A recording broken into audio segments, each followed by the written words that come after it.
ਸਤਿ ਸ਼੍ਰੀ ਅਕਾਲ ਜੀ। ਕੀ ਕਹਿੰਦਾ ਪੰਜਾਬ ਦੇ ਵਿੱਚ ਤੁਹਾਡਾ ਸਵਾਗਤ ਹੈ। ਸਭ ਤੋਂ ਪਹਿਲਾਂ ਇਹ ਪ੍ਰੋਗਰਾਮ ਕਿਉਂਕਿ ਲਾਈਵ ਜਾ ਰਿਹਾ ਹੈ ਤੇ ਫੇਸਬੁੱਕ YouTube ਪੇਜ ਤੇ ਤੁਸੀਂ ਇਸ ਨੂੰ ਲਾਈਵ ਦੇਖ ਸਕਦੇ ਹੋ ਤੇ ਇਸ ਤੋਂ ਇਲਾਵਾ ਲਾਈਕ ਕਰੋ ਦੋਨੋਂ ਪੇजेस ਨੂੰ, ਸਬਸਕ੍ਰਾਈਬ ਕਰੋ YouTube ਪੇਜ ਨੂੰ, Instagram ਪੇਜ ਤੇ ਵੀ ਤੁਸੀਂ ਜਿਹੜੇ ਪ੍ਰੋਗਰਾਮਸ ਹੈ ਉਹ ਪੰਜਾਬ ਟੁਡੇ ਦੇਖ ਸਕਦੇ ਹੋ। ਤੇ ਇਸ ਤੋਂ ਇਲਾਵਾ ਇੱਕ ਨੰਬਰ ਫਲੈਸ਼ ਹੋ ਰਿਹਾ ਤੁਹਾਡੀ ਸਕਰੀਨ ਤੇ 017241025557 ਇਸ ਨੰਬਰ ਤੇ ਲਾਈਵ ਇਸ ਪ੍ਰੋਗਰਾਮ ਦੇ ਵਿੱਚ ਜੁੜ ਸਕਦੇ ਹੋ। ਕੋਈ ਸਵਾਲ ਹੈ, ਕੋਈ ਸੁਝਾਅ ਹੈ, ਉਹ ਦੇ ਸਕਦੇ ਹੋ। ਗੱਲ ਕਰਦੇ ਹਾਂ ਅੱਜ ਦੇ ਮੁੱਦੇ ਦੀ और कि आखिर अज का मुद्दा की है। अज का मुद्दा बेहद ही अहम है, खास है क्योंकि ये साडे रोज़ की जिंदगी दे विच असीं देखते हैं कि अक्सर सड़कों के विच सड़क हादसे होंदे। इसके कई कारण होंदे हैं। कई बारी रैश ड्राइविंग इसका कारण होंदे, यानी कि अगर जेकर कोई गलत तरीके दे नाल गड्डी चला रहा है तो उस करके भी जिहड़े एक्सीडेंट्स हो जाते हैं। लेकिन पंजाब दे विच एक डेटा सामने है, उस डेटा के मुताबिक 4 सालों दे विच 4000 तो वध जिहड़ी मौतां है वो हुई हैं। किस कारण? सड़क हादसिਆਂ ਦੇ ਕਾਰਨ। ਤੇ ਆਖਿਰ ਉਸਦੇ ਕੀ ਕਾਰਨ ਹੈ ਤੇ ਪੰਜਾਬ ਦੇ ਵਿੱਚ 400 ਤੋਂ ਵੱਧ ਜਿਹੜੇ ਬਲੈਕ ਸਪੌਟ ਨੇ, ਯਾਨੀ ਕਿ ਅਜਿਹੇ ਗੰਭੀਰ ਇਲਾਕੇ ਨੇ ਜਿੱਥੇ ਕਿ ਐਕਸੀਡੈਂਟਸ ਹੁੰਦੇ ਹੀ ਹੈ। ਯਾਨੀ ਕਿ ਸਭ ਤੋਂ ਵੱਧ ਜੇਕਰ ਗੱਲ ਕਰੀਏ ਤੇ ਪੰਜਾਬ ਦੇ ਵਿੱਚ ਜਿੰਨੇ ਵੀ ਜ਼ਿਲ੍ਹੇ ਹੈ, ਲੁਧਿਆਣਾ ਅਜਿਹਾ ਇੱਕ ਸ਼ਹਿਰ ਹੈ ਜਿੱਥੇ ਸਭ ਤੋਂ ਵੱਧ ਜਿਹੜੇ ਹੈ ਸੜਕ ਹਾਦਸੇ ਹੁੰਦੇ। ਆਖਿਰ ਕੀ ਕਾਰਨ ਹੈ? ਸਭ ਤੋਂ ਪਹਿਲਾਂ ਤਾਂ ਜਿਹੜੇ ਟ੍ਰੈਫਿਕ ਨਿਯਮ ਹੈ ਲੋਕੀ ਉਹਨਾਂ ਨੂੰ ਫੋਲੋ ਨਹੀਂ ਕਰਦੇ। ਹਾਲਾਂਕਿ ਜਦ ਤੋਂ ਮਾਨ ਸਰਕਾਰ ਆਈ ਹੈ ਉਹਨਾਂ ਨੇ ਕਿਹਾ ਸੀ ਕਿ ਡਰੰਕ ਐਂਡ ਡਰਾਈਵ ਜੇਕਰ ਕੋਈ ਕਰੇਗਾ ਤੇ ਉਸਦਾ ਲਾਇਸੈਂਸ ਲੈ लिता जाएगा, सस्पेंड कर दिता जाएगा। इस तो इलावा जो सुप्रीम कोर्ट की गाइडलाइंस है या फिर रोड सेफ्टी को लेके जी गाइडलाइंस है वो काफ़ी ज़्यादा स्ट्रिक्ट है, लेकिन बावजूद इसके लोग जोड़ा है अनगैलियां करते हैं सड़कों उत्ते, जोड़े रोंग साइड ते गाड़ियां गड्डियां पार्क करते हैं। इस तो इलावा जी स्पीड लिमिट है वो भी कई बार एक्सीड कर जाते हैं।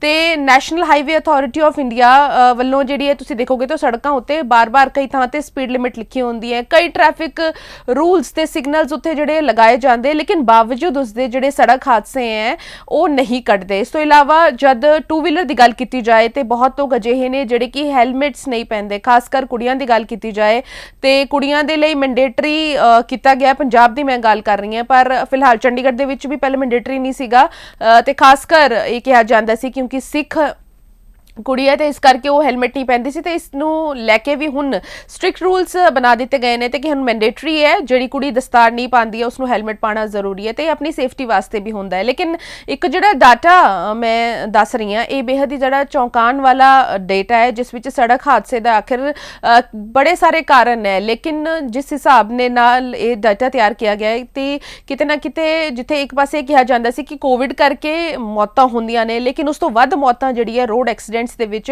ਰੋਜ਼ਾਨਾ ਦੇਖਣ ਨੂੰ ਮਿਲਦੀ ਹੈ। ਤੇ ਹਰ ਦਿਨ ਅਖਬਾਰ ਦੇ ਵਿੱਚ ਜਾਂ ਖਬਰਾਂ ਦੇ ਵਿੱਚ ਤੁਸੀਂ ਸੁਣਦੇ ਹੋ ਕਿ ਅਕਸਰ ਸੜਕ ਹਾਦਸੇ ਜਿਹੜੇ ਹੈ ਉਹ ਹੁੰਦੇ ਰਹਿੰਦੇ ਆ। ਆਖਿਰ ਕੀ ਕੁਝ ਕਾਰਨ ਹੈ ਤੇ ਕੀ ਕੁਝ ਕੀਤਾ ਜਾ ਸਕਦਾ ਹੈ ਤੇ ਕਿੰਨੇ ਕੀ ਰੂਲ ਜਿਹੜੇ ਹੈ ਪੰਜਾਬ ਦੇ ਵਿੱਚ ਫੋਲੋ ਹੁੰਦੇ, ਸਾਰੀ ਚੀਜ਼ਾਂ ਨੂੰ ਲੈ ਕੇ ਗੱਲਬਾਤ ਕਰਦੇ ਹਾਂ। ਸਾਡੇ ਨਾਲ ਜਿਹੜੇ ਹੈ ਲਾਅ ਸਟੂਡੈਂਟ ਹੈ ਪੰਜਾਬ ਯੂਨੀਵਰਸਿਟੀ ਤੋਂ ਪਾਸ ਆਊਟ ਹੋ ਚੁੱਕੇ ਨੇ, ਅਭਿਸ਼ੇਕ ਜੁੜ ਗਏ ਨੇ। ਅਭਿਸ਼ੇਕ ਬਹੁਤ ਬਹੁਤ ਸਵਾਗਤ ਹੈ ਪੰਜਾਬ ਟੁਡੇ ਦੇ ਵਿੱਚ ਤੁਹਾਡਾ।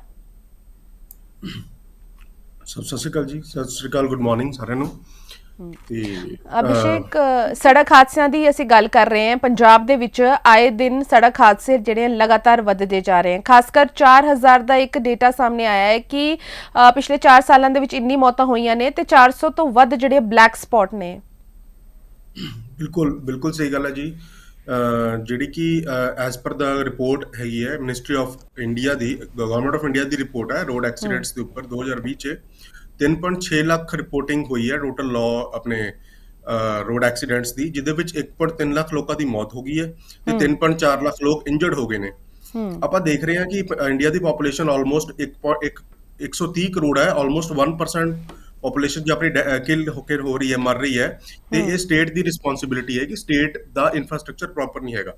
ਸਭ ਤੋਂ ਪਹਿਲਾਂ ਮੈਂ ਤੁਹਾਡੇ ਧਿਆਨ 'ਚ ਇਹ ਲਿਆਉਣਾ ਚਾਹੂੰਗਾ ਕਿ ਰੀਸੈਂਟਲੀ ਚੰਡੀਗੜ੍ਹ ਨੇ ਹੁਣ ਹੈਲਮਟਸ ਇੱਕ ਜਿਹੜੀ ਵੂਮਨ ਹੈ ਉਹਨਾਂ ਲਈ ਕੰਪਲਸਰੀ ਕੀਤਾ ਹੈ। ਪਹਿਲੇ ਵੂਮਨ ਲੇਡੀਜ਼ ਜਿਹੜੀ ਹੈਲਮਟਸ ਨਹੀਂ ਪਾਉਂਦੀਆਂ ਸੀ ਕਿਉਂਕਿ ਕੋਈ ਸਟੇ ਲੱਗਿਆ ਹੋਈ ਸੀ, ਕੋਈ ਹਾਈ ਕੋਰਟ ਦਾ ਕੋਈ PL ਕਿਸੇ ਨੇ PL ਪਾਈ ਹੋਈ ਸੀ, ਉਹਦੇ ਸਟੇ ਲੱਗਿਆ ਹੋਇਆ ਸੀ। ਤੇ ਇਹ ਪਬਲਿਕ ਅਵੇਅਰਨੈਸ ਹੈ। ਜੇ ਆਪਾਂ ਹੈਲਮਟ ਨਹੀਂ ਪਾਵਾਂਗੇ, ਭਾਵੇਂ ਕੋਰਟ ਦਾ ਆਰਡਰ ਵੀ ਹੋਵੇ, ਜਿਹੜੀ ਮਰਜ਼ੀ ਕੋਰਟ ਦਾ ਆਰਡਰ ਹੋਵੇ, ਹੈਲਮਟ ਪਾਉਣਾ ਤਾਂ ਮੈਂਡੇਟਰੀ ਹੈ। ਇਹ ਸਭ ਤੋਂ ਪਹਿਲਾਂ ਆਪਣਾ ਹਿਊਮਨ ਐਰਰ ਹੈਗਾ। ਜਿਹੜਾ ਆਪਾਂ ਐਕਸੀਡੈਂਟਸ ਕਰਾਉਂਦੇ ਹਾਂ ਇਹ ਸਰਕਾਰ ਦੇ ਨਾਲ ਨਾਲ ਹਿਊਮਨ ਐਰਰ ਵੀ ਹੈਗਾ। ਆਪਾਂ ਨੂੰ ਪਤਾ ਹੈ ਕਿ ਸੇਫਟੀ ਗੀਅਰਸ ਪਾਉਣਾ ਬਹੁਤ ਜ਼ਰੂਰੀ ਹੈ। If we not follow the safety ਗੀਅਰਸ automatically injuries ਤਾਂ ਫਿਰ ਹੋਣਗੀਆਂ। ਦੂਜਾ ਸਭ ਤੋਂ ਮੇਜਰ ਰੀਜ਼ਨ ਹੈ ਡਰੰਕ ਐਂਡ ਡਰਾਈਵਿੰਗ।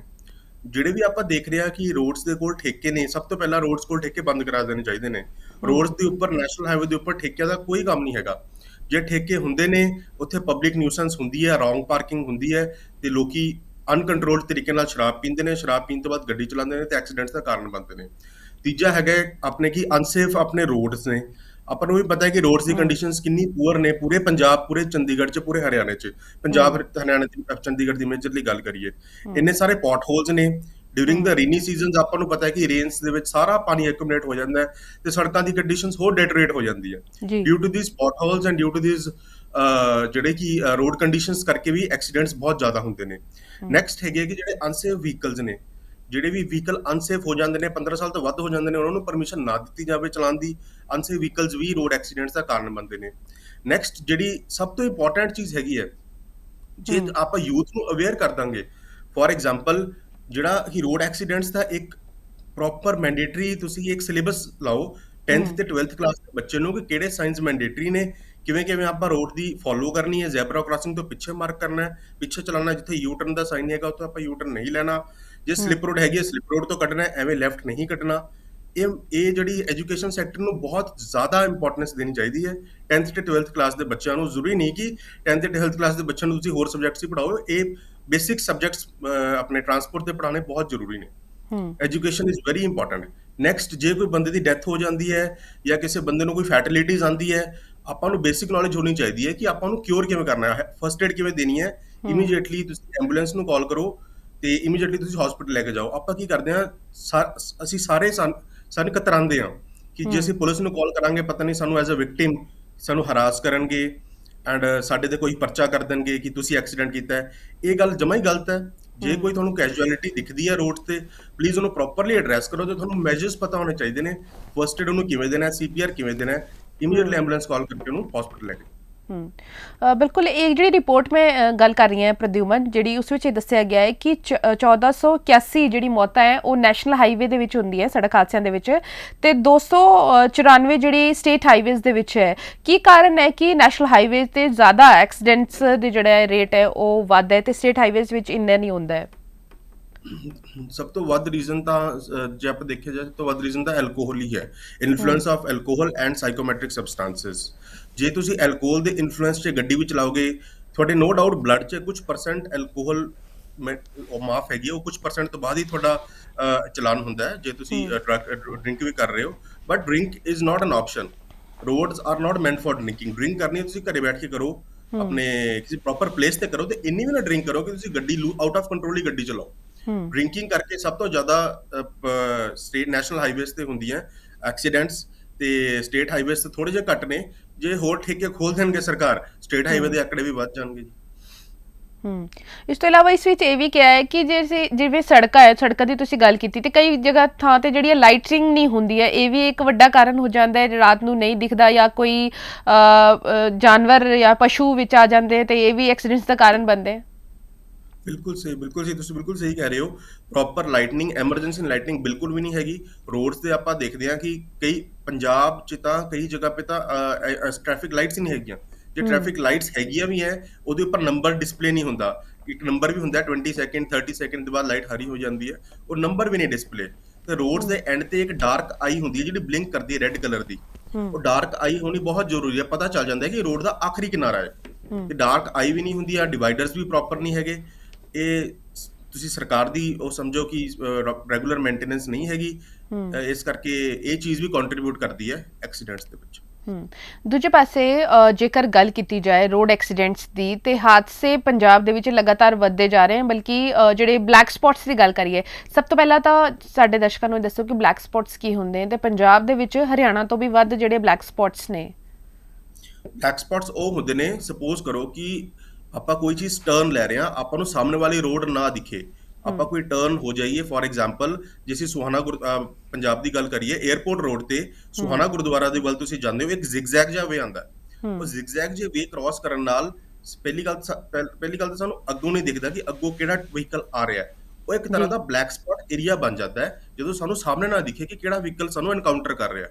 ਦੂਜੀ ਗੱਲ, ਜਦੋਂ ਵੀ ਕੋਈ ਟਰਨ ਆ ਜਾਂਦਾ ਹੈ ਤੇ ਉਦੋਂ ਸਪੀਡ ਆਪਾਂ ਨੂੰ ਸਲੋ ਕਰ ਦੇਣੀ ਚਾਹੀਦੀ ਹੈ, ਸੋ ਦੈਟ ਕਿ ਗੱਡੀ ਰੇਨੀ ਸੀਜ਼ਨਸ ਤੇ ਗੱਡੀ ਸਕਿਡ ਨਾ ਕਰੇ ਤੇ ਆਪਣੀ ਡਿਵਾਈਡਰ ਨਾਲ ਨਾ ਟਕਰਾਏ। ਇਹੋ ਜਿਹੇ ਏਰੀਆਜ਼ ਨੂੰ ਆਪਾਂ ਬਲੈਕ ਸਪੌਟਸ ਏਰੀਆ ਕਹਿੰਦੇ ਹਾਂ। ਤੇ ਪੰਜਾਬ ਦੇ ਵਿੱਚ 400 ਤੋਂ ਵੱਧ ਬਲੈਕ ਸਪੌਟਸ ਨੇ। ਕਿਤੇ ਨਾ ਕਿਤੇ ਲੱਗਦਾ ਨਹੀਂ ਕਿ ਇਸ ਹੋਰ ਵੀ ਸਰਕਾਰ ਨੂੰ ਧਿਆਨ ਦੇਣ ਦੀ ਲੋੜ ਹੈ? ਬਾਕੀ ਚੀਜ਼ਾਂ ਵੱਲ ਤਾਂ ਧਿਆਨ ਦੇ ਰਹੀਆਂ ਸਰਕਾਰਾਂ।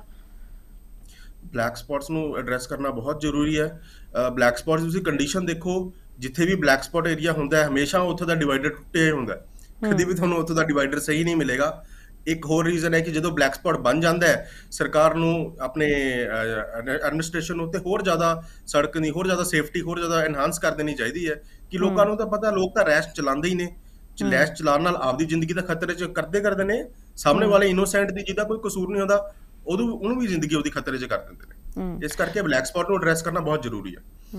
ਤੇ ਅਭਿਸ਼ੇਕ, ਇਸ ਵਿੱਚ ਇਹ ਵੀ ਦੱਸਿਆ ਗਿਆ ਹੈ ਕਿ ਜਿਹੜਾ ਡੇਟਾ ਹੈ ਉਹ ਇਹ ਦੱਸ ਰਿਹਾ ਹੈ ਕਿ ਹਰ ਰੋਜ਼ 11 ਤੋਂ 12 ਕੈਜੁਅਲਟੀਜ਼ ਜਿਹੜੀ ਹੈ ਉਹ ਰੋਜ਼ ਹੋ ਰਹੀਆਂ ਇਹਨਾਂ ਬਲੈਕ ਸਪੌਟਸ ਏਰੀਆ ਦੇ ਵਿੱਚ। ਤੇ ਇੱਕ ਡੇਟਾ ਇਹ ਵੀ ਦੱਸਦਾ ਹੈ ਕਿ ਕੋਵਿਡ ਤੋਂ ਵੱਧ ਮੌਤਾਂ ਜਿਹੜੀ ਹੈ ਸੜਕ ਹਾਦਸਿਆਂ ਦੇ ਵਿੱਚ ਹੁੰਦੀ ਹੈ। ਪਰ ਜਿਹੜੀ ਰੋਡ ਪਾਲਿਸੀ ਦੀ ਗੱਲ ਕੀਤੀ ਜਾਏ ਜਾਂ ਰੋਡ ਸੇਫਟੀ ਦੀ ਗੱਲ ਕੀਤੀ ਜਾਏ ਤੇ ਸਰਕਾਰਾਂ ਆਖਿਰ ਕਿੰਨੀ ਕੀ ਜਿਹੜਾ ਇਸ ਨੂੰ ਲੈ ਕੇ ਕਹੀਏ ਐਕਟਿਵ ਨਜ਼ਰ ਆਉਂਦੀ ਹੈ, ਜਾਂ ਉਹਨਾਂ ਦੇ ਲਈ ਕਿੰਨਾ ਕੀ ਇੰਪੋਰਟੈਂਟ ਹੁੰਦਾ ਹੈ ਕਿ ਉਹ ਸੜਕ ਜਿਹੜੀ ਰੋਡ ਸੇਫਟੀ ਨੂੰ ਲੈ ਕੇ ਵੀ ਕੋਈ ਰੂਲਸ ਫੋਲੋ ਕਰਵਾਏ ਲੋਕਾਂ ਨੂੰ, ਯਾਰ ਉਹਨਾਂ ਨੂੰ ਜਾਗਰੂਕ ਕਰੇ। ਕਿੰਨਾ ਕਿ ਅਸੀਂ ਪੰਜਾਬ ਦੇ ਵਿੱਚ ਇਹ ਚੀਜ਼ਾਂ ਦੇਖਦੇ ਹਾਂ? ਮੈਮ ਬਹੁਤ ਘੱਟ ਇੰਪਲੀਮੈਂਟੇਸ਼ਨ ਹੈ ਪੰਜਾਬ ਵਿੱਚ।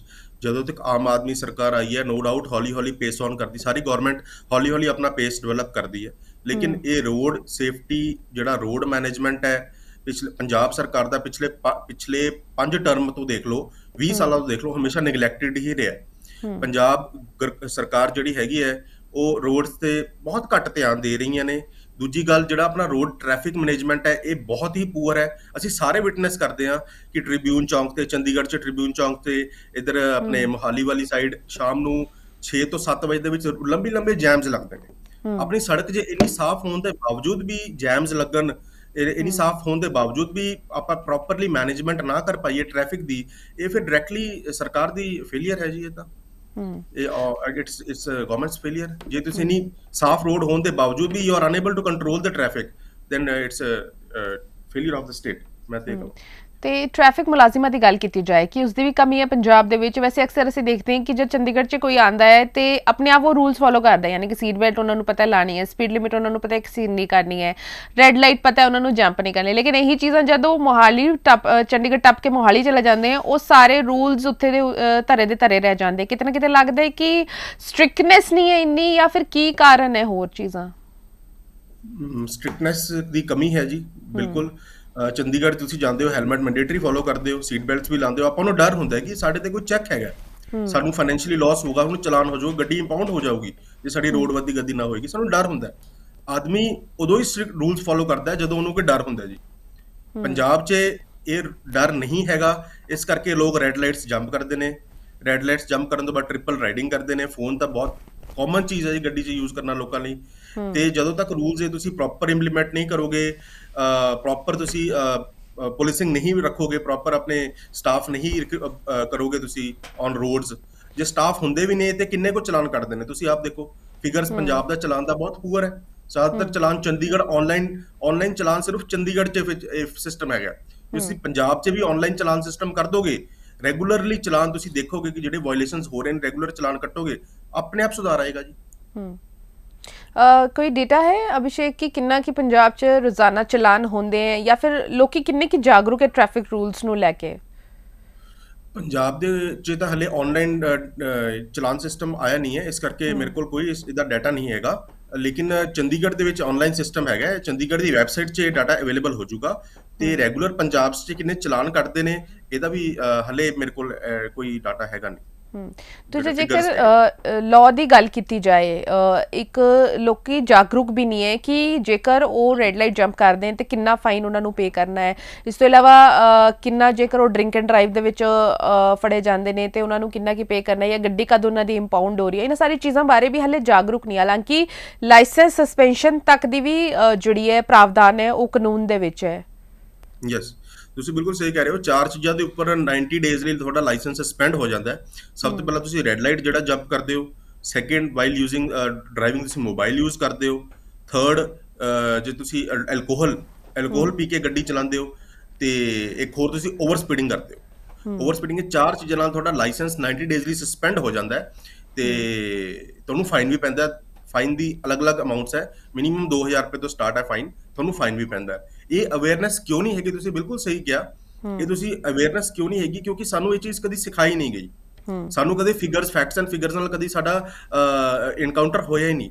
ਐਨਕਾਊਂਟਰ ਸਾਡੇ ਕੋਲ ਤਾਂ ਹੀ ਹੋਏਗਾ ਜੇ ਬੇਸਿਕ ਐਜੂਕੇਸ਼ਨ ਲੋਕਾਂ ਛੋਟੇ ਕਲਾਸਾਂ 'ਚ ਹੀ 10th 12th 'ਚ ਹੀ ਤੁਸੀਂ ਇਹ ਰੂਲਸ ਦੇ ਤੁਸੀਂ ਬੱਚਿਆਂ ਨੂੰ ਦੱਸੋਗੇ। ਮੋਟਰ ਵਹੀਕਲ ਐਕਟ ਇੱਕ ਮੈਂਡੇਟਰੀ ਸਬਜੈਕਟ ਹੋਣਾ ਚਾਹੀਦਾ ਜਿਹਦੇ ਨਾਲ ਪੰਜਾਬ ਸਰਕਾਰ ਪੰਜਾਬ ਸਕੂਲ ਐਜੂਕੇਸ਼ਨ ਬੋਰਡ 'ਚ ਵੀ 10th 12th 'ਚ ਕੁਝ ਸਬਜੈਕਟਸ ਕੁਝ ਪੁਆਇੰਟਸ ਆਪਣੇ ਕੁਝ ਸੈਕਸ਼ਨਸ ਮੈਂਡੇਟਰੀ ਬੱਚਿਆਂ ਨੂੰ ਸਿਖਾਉਣੇ ਚਾਹੀਦੇ ਨੇ। ਇਹ ਨਹੀਂ ਕਿ ਜਦੋਂ ਤੁਸੀਂ ਟ੍ਰੈਫਿਕ ਲਾਇਸੈਂਸ ਅਪਲਾਈ ਕਰਨਾ ਹੈ ਉਦੋਂ ਹੀ ਐਗਜ਼ਾਮ ਲਓ ਤੇ ਉਦੋਂ ਹੀ ਬੱਚਾ ਪੇਪਰ ਦੇਵੇ, ਨਾ। ਬੱਚੇ ਨੂੰ ਸਟਾਰਟਿੰਗ ਤੋਂ ਹੀ ਇੰਟੀਮੇਟ ਕਰ ਦਿਓ ਕਿ ਇਹ ਚੀਜ਼ ਗਲਤ ਹੈ, ਰੋਡ ਐਕਸੀਡੈਂਟਸ ਐਵੇਂ ਹੁੰਦੇ ਨੇ, ਤੁਸੀਂ ਗੱਡੀ ਐਵੇਂ ਚਲਾਉਣੀ ਹੈ। ਤੇ ਇਸ ਕਰਕੇ ਉਹ ਛੋਟੀ ਉਮਰ 'ਚ ਉਹਦੇ ਦਿਮਾਗ 'ਚ ਇਹ ਚੀਜ਼ ਇੰਪੈਕਟ ਪੈਣਾ ਸ਼ੁਰੂ ਕਰਦੇ। ਮੋਟਰ ਵਾਹੀਕਲ ਐਕਟ ਦੀ ਤੁਸੀਂ ਗੱਲ ਕੀਤੀ, ਲੇਕਿਨ ਅਸੀਂ ਅਕਸਰ ਦੇਖਦੇ ਹਾਂ ਕਿ ਜਿਹੜੇ ਪੇਰੈਂਟਸ ਆਪਣੇ ਬੱਚਿਆਂ ਨੂੰ ਜਦੋਂ ਉਹਨਾਂ ਦਾ ਲਾਇਸੈਂਸ ਵੀ ਨਹੀਂ ਹੁੰਦਾ ਉਹਨਾਂ ਕੋਲ ਉਹਨਾਂ ਨੂੰ ਗੱਡੀਆਂ ਜਾਂ ਫਿਰ ਐਕਟਿਵਾ ਜਾਂ ਫਿਰ ਮੋਟਰਸਾਈਕਲ ਦੇ ਦਿੰਦੇ ਨੇ ਤੇ ਪੇਰੈਂਟਸ ਨੂੰ ਵੀ ਸੋਚਣ ਦੀ ਲੋੜ ਹੈ। ਹਾਲਾਂਕਿ ਇਸ ਵਿੱਚ ਇੱਕ ਰੂਲ ਵੀ ਹੈ ਕਿ ਜੇਕਰ ਬੱਚੇ ਤੋਂ ਕੋਈ ਹਾਦਸਾ ਹੁੰਦਾ ਤਾਂ ਉਸ ਦੇ ਲਈ ਪੇਰੈਂਟਸ ਨੂੰ ਜ਼ਿੰਮੇਦਾਰ ਠਹਿਰਾਇਆ ਗਿਆ। ਦੇਖੋ ਪੇਰੈਂਟਸ ਇਹ ਮੋਟਰਸਾਈਕਲ ਦੇ ਦਿੰਦੇ ਨੇ, ਕੀ ਕਰੀਏ, ਉਹਨਾਂ ਦੀ ਮਜਬੂਰੀ ਹੈ। ਹੁਣ ਟਿਊਸ਼ਨ ਸੈਂਟਰਸ ਜਿਹੜੇ ਸਕੂਲਸ ਨੇ ਉਹ ਕਾਫੀ ਦੂਰ ਨੇ ਤੇ ਸਾਈਕਲ ਤੇ ਜਾਣ ਲਈ ਬਹੁਤ ਜ਼ਿਆਦਾ ਉਹ ਚਾਹੀਦਾ ਹੈ ਆਪਾਂ ਨੂੰ, ਬਹੁਤ ਲੰਬਾ ਡਿਸਟੈਂਸ ਹੋ ਜਾਂਦਾ ਤੇ ਦੂਜੇ ਬੰਦਾ ਥੱਕ ਵੀ ਬਹੁਤ ਜਾਂਦਾ। ਤੇ ਮੈਂ ਤਾਂ ਇਹੀ ਰਿਕਮੈਂਡ ਕਰਾਂਗਾ ਕਿ ਵੀ ਆਪਣੇ ਮੋਟਰ ਵਹੀਕਲ ਨਾ ਦਿਓ, ਉਹਨੂੰ ਇਲੈਕਟ੍ਰੋਨਿਕ ਵਹੀਕਲ ਦੇ ਦਿਓ।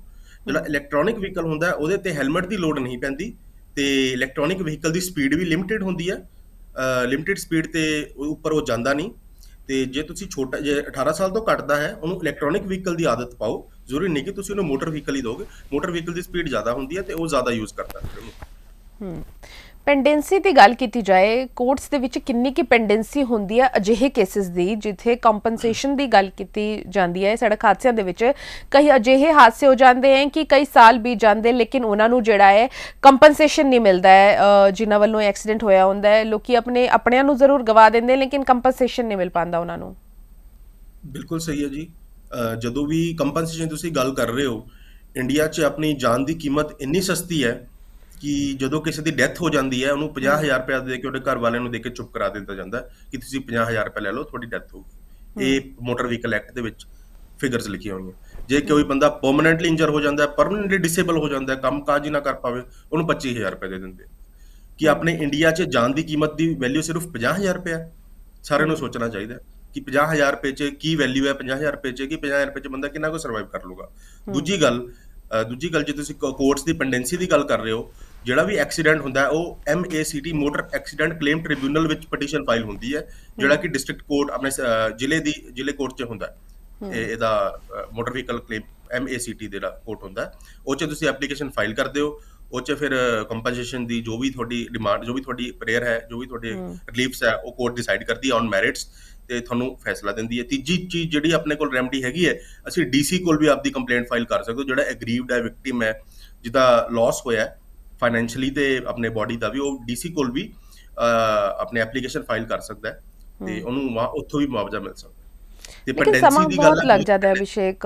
मैं जेकर एक केस याद आ रहा मैनू, ਜਿਹੜੇ ਸਾਬਕਾ ਪ੍ਰਧਾਨ ਨੇ ਕਾਂਗਰਸ ਦੇ ਨਵਜੋਤ ਸਿੰਘ ਸਿੱਧੂ, ਜਿਸ ਕੇਸ ਦੇ ਵਿੱਚ ਉਹ ਫਿਲਹਾਲ ਪਟਿਆਲਾ ਜੇਲ੍ਹ ਦੇ ਵਿੱਚ ਨੇ, ਉਹ ਵੀ ਰੋਡ ਰੇਜ ਕੇਸ ਹੀ ਸੀਗਾ, 34 ਸਾਲ ਪੁਰਾਣਾ ਕੇਸ ਸੀਗਾ ਤੇ 34 ਸਾਲ ਬਾਅਦ ਜਿਹੜਾ ਹੈ ਉਹਨਾਂ ਨੂੰ ਉਸ ਮਾਮਲੇ ਦੇ ਵਿੱਚ ਸਜ਼ਾ ਮਿਲੀ ਹੈ। ਤੇ ਇਸ ਚੀਜ਼ ਨੂੰ ਵੀ ਅਸੀਂ ਦੇਖੀਏ ਕਿ ਉਹ ਤਾਂ ਫਿਰ ਵੀ ਇੱਕ ਸੈਲੀਬ੍ਰਿਟੀ ਜਾਂ ਫਿਰ ਇੱਕ ਨੋਨ ਫੇਸ ਕਹੀਏ, ਲੇਕਿਨ ਜਿਹੜੇ ਆਮ ਲੋਕ ਹੈ ਉਹਨਾਂ ਨੂੰ ਕਿੰਨਾ ਲੰਬਾ ਇੰਤਜ਼ਾਰ ਕਰਨਾ ਪੈਂਦਾ ਹੋਣਾ। ਯੈਸ, ਬਿਲਕੁਲ ਸਹੀ ਕਹਿ ਰਹੇ ਹੋ। ਦੇਖੋ ਤੁਸੀਂ ਇੱਕ ਸੈਲੀਬ੍ਰਿਟੀ ਫੇਸ ਹੋਣ ਦੇ ਬਾਵਜੂਦ ਵੀ 35 ਸਾਲ ਤੋਂ ਬਾਅਦ ਫੈਸਲਾ ਮਿਲਣਾ, ਕਿਉਂਕਿ ਉਹ ਬਹੁਤ ਫੇਮਸ ਸੀਗੇ, ਇਸ ਕਰਕੇ ਉਹਨਾਂ ਦਾ ਕੇਸ ਫਿਰ ਵੀ ਥੋੜਾ ਟੇਕ ਅਪ ਹੁੰਦਾ ਗਿਆ।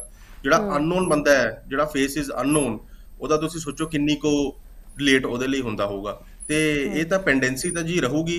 Pendency is very much, district courts ਵਿੱਚ ਪੈਂਡੈਂਸੀ ਤਾਂ ਬਹੁਤ ਜ਼ਿਆਦਾ ਹੈ ਤੇ ਪੈਂਡੈਂਸੀ ਦਾ ਤਾਂ ਅਸੀਂ ਹੋਰ ਨੰਬਰ ਆਫ ਜੱਜਿਸ ਇੰਕਰੀਜ਼ ਕਰਾਂਗੇ, ਹੋਰ ਕੋਰਟਸ ਆਪਾਂ ਬਣਾਵਾਂਗੇ, ਉਹ ਤਾਂ ਅਲੱਗ ਫੈਕਟਰ ਆ ਜਾਊਗਾ ਕਿ ਪੈਂਡੈਂਸੀ ਨੂੰ ਕਿਵੇਂ ਰਿਡਿਊਸ ਕਰੀਏ। ਬਟ ਬੇਸਿਕ ਇਹੀ ਹੈ ਕਿ ਜੇ ਤੁਸੀਂ ਬੇਸਿਕ ਐਟੀਕੇਟਸ ਫੋਲੋ ਕਰੋਗੇ, ਰੋਡ ਤੇ ਸੇਫਟੀ ਗੇਅਰਸ ਯੂਜ਼ ਕਰੋਗੇ, ਤੁਸੀਂ ਬਚ ਸਕਦੇ ਹੋ ਇਹ ਇਨਸੀਡੈਂਟ ਤੋਂ। ਆਪਾਂ ਜ਼ਰੂਰੀ ਨਹੀਂ ਕਿ ਹਰ ਚੀਜ਼ ਕੋਰਟ 'ਚ ਜਾ ਕੇ ਆਪਾਂ ਸਮਾਧਾਨ ਲੈਣਾ, ਹਰ ਚੀਜ਼ ਦਾ ਕੰਪਨਸੇਸ਼ਨ ਕੋਰਟ 'ਚ ਹੀ ਲੈਣਾ। ਆਪਾਂ ਕੋਰਟ ਦੇ ਬਾਹਰ ਵੀ ਥੋੜਾ ਜਿਹਾ ਅਵੇਅਰ ਹੋ ਜਾਈਏ, ਬਿਕੋਜ਼ ਆਪਾਂ ਬਚ ਸਕਦੇ ਹਾਂ। ਕਿਉਂਕਿ ਤੁਸੀਂ ਰੋਡ ਤੇ ਇਕੱਲੇ ਨਹੀਂ ਹੁੰਦੇ, ਜਦੋਂ ਤੁਸੀਂ ਰੋਡ ਤੇ ਜਾਂਦੇ ਹੋ ਤੁਹਾਡੇ ਪਿੱਛੇ ਪੇਰੈਂਟਸ ਜਿਹੜੇ ਹੁੰਦੇ ਨੇ ਉਹ ਘਰ ਦੇ ਵਿੱਚ ਵੇਟ ਕਰ ਰਹੇ ਹੁੰਦੇ ਨੇ ਕਿ ਬਈ ਮੇਰਾ ਬੱਚਾ ਕਦੋਂ ਸੇਫਲੀ ਵਾਪਸ ਆਏਗਾ। ਤੇ ਤੁਸੀਂ ਰੋਡ ਤੇ ਬਿਲਕੁਲ ਇਹ ਇਕੱਲੇ ਸੋਚ ਕੇ ਨਾ ਜਾਓ ਕਿ ਤੁਸੀਂ ਇਕੱਲੇ ਹੋ, ਆਪਦੀ ਫੈਮਿਲੀ ਦਾ ਧਿਆਨ ਰੱਖ ਕੇ ਵੀ ਜਾਇਆ ਕਰੋ ਰੋਡ। ਬਿਲਕੁਲ। ਜੇਕਰ ਗੱਲ ਕੀਤੀ ਜਾਏ ਹਿੱਟ ਐਂਡ ਰਨ ਕੇਸਿਸ ਅਸੀਂ ਬਹੁਤ ਸਾਰੇ ਦੇਖਦੇ ਹਾਂ CCTV ਕੈਮਰੇ ਦੇ ਵਿੱਚ, ਉਹ ਆਉਂਦੇ ਵੀ ਨਹੀਂ। ਉਹਨਾਂ ਕੇਸਿਸ ਦੇ ਵਿੱਚ ਕੀ ਪ੍ਰਾਵਧਾਨ ਹੈ ਕਾਨੂੰਨ ਦੇ ਵਿੱਚ ਤੇ ਕਿਹੜੀ ਸਜ਼ਾ ਜਿਹੜੀ ਹੈ ਮਿਲਦੀ ਹੈ ਜੇਕਰ ਉਹ ਬਾਅਦ ਵਿੱਚ ਫੜੇ ਜਾਂਦੇ ਆ? ਦੇਖੋ ਜੇ ਹਿੱਟ ਐਂਡ ਰਨ ਕੇਸ ਕੋਈ ਹੋ ਗਿਆ, ਕਿਸੇ ਨੇ ਹਿੱਟ ਕਰਕੇ ਕੋਈ ਭੱਜ ਗਿਆ, ਜੇ ਤਾਂ ਬਾਅਦ 'ਚ ਫੜਿਆ ਗਿਆ ਤੇ ਉਹਦੇ ਤੇ ਐਫ ਆਈ ਆਰ ਹੋ ਜਾਊਗੀ। ਐਫ ਆਈ ਆਰ ਹੋਣ ਤੋਂ ਬਾਅਦ ਉਹਦੇ ਤੇ ਕਾਨੂੰਨੀ ਕਾਰਵਾਈ ਹੋਊਗੀ। ਤੇ ਜਿਹੜਾ ਬੰਦਾ ਐਗਰੀਵਡ ਹੈ, ਵਿਕਟਿਮ ਹੈ, ਜਿਹੜਾ ਜੋ ਐਕਸੀਡੈਂਟ ਜਿਹਦਾ ਹੋਇਆ ਹੈ, ਉਹਨੂੰ ਸਰਕਾਰ ਤੋਂ ਵੀ ਮੁਆਵਜ਼ਾ ਮਿਲੂਗਾ ਤੇ ਉਹ ਆਪਦਾ MACT ਦੇ ਵਿੱਚ ਕੇਸ ਵੀ ਕਰ ਸਕਦਾ ਹੈ। ਉਹਦੇ ਜਿਹਨੇ ਵੀ ਉਹਨਾਂ ਨੂੰ ਹਿੱਟ ਕੀਤਾ ਹੈ, ਉਹਨਾਂ ਦੇ ਖਿਲਾਫ, ਤੇ ਉਹ ਲਾਇਬਲ ਹੋਣਗੇ ਉਹਨਾਂ ਨੂੰ ਐਜ਼ ਪਰ ਲਾਅ ਕੰਪਨਸੇਸ਼ਨ ਦੇਣ ਦੀ ਕੋਰਟ 'ਚ। ਤੇ ਇਹ ਕੇਸਿਸ ਜ਼ਿਆਦਾ ਦੇਖਣ ਨੂੰ ਮਿਲਦੇ ਆ ਅਭਿਸ਼ੇਕ? ਪੰਜਾਬ ਦੀ ਜੇਕਰ ਗੱਲ ਕੀਤੀ ਜਾਏ ਉੱਥੇ ਇਹ ਕੇਸਿਸ ਦੇਖਣ ਨੂੰ ਮਿਲਦੇ ਆ ਅਸੀਂ? ਹਿੱਟ ਐਂਡ ਰਨ ਕੇਸਿਸ ਤਾਂ ਉਦੋਂ ਹੀ ਜੇ ਬੰਦਾ ਫੜਿਆ ਗਿਆ, ਜੇ ਬੰਦਾ ਕੈਮਰੇ ਵਿੱਚ ਆ ਗਿਆ, ਤਾਂ ਹੀ ਉਹ ਆਪਾਂ ਨੂੰ ਉਹਦੇ ਤੇ ਕਾਰਵਾਈ ਕਰ ਸਕਦੇ ਆ, ਫਿਊਚਰ ਕਾਰਵਾਈ।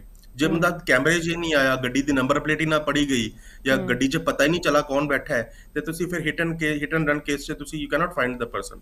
ਤੁਸੀਂ ਬੰਦੇ ਨੂੰ ਫੜ ਨਹੀਂ ਸਕਦੇ, ਸਿਰਫ ਉਹਨੂੰ ਫਿਰ ਮੁਆਵਜ਼ਾ, ਜਿਹੜਾ ਵੀ ਸਰਕਾਰ ਦਾ ਮੁਆਵਜ਼ਾ, ਜਿਹਦੀ ਡਿਸੇਬਿਲਿਟੀ ਹੋ ਗਈ 25,000, ਜੇ ਉਹਦੀ ਡੈਥ ਹੋ ਗਈ ਉਹਦੇ ਫੈਮਿਲੀ ਮੈਂਬਰਸ ਨੂੰ 50,000 ਰੁਪਇਆ ਦੇ ਕੇ ਬਸ ਤੁਸੀਂ ਇਹ ਫਿਰ ਕੇਸ ਕਲੋਜ਼ ਕਰ ਦਿੰਦੇ ਨੇ, ਜੇ ਬੰਦਾ ਨਾ ਮਿਲੇ। ਇਹ ਤਾਂ ਕੈਮਰੇਜ਼ ਵੀ ਬਹੁਤ ਜ਼ਰੂਰੀ ਨੇ ਨਾ, ਕਿ ਜੇ ਤੁਸੀਂ ਹਿੱਟ ਐਂਡ ਰਨ ਕੇਸਿਸ ਕੱਟ ਕਰਨੇ ਨੇ ਤੇ ਪ੍ਰੋਪਰ ਵੀਡੀਓ ਕੈਮਰੇਜ਼ ਬਹੁਤ ਜ਼ਰੂਰੀ ਨੇ ਪੰਜਾਬ 'ਚ ਹਰ ਟ੍ਰੈਫਿਕ ਲਾਈਟਸ ਤੇ।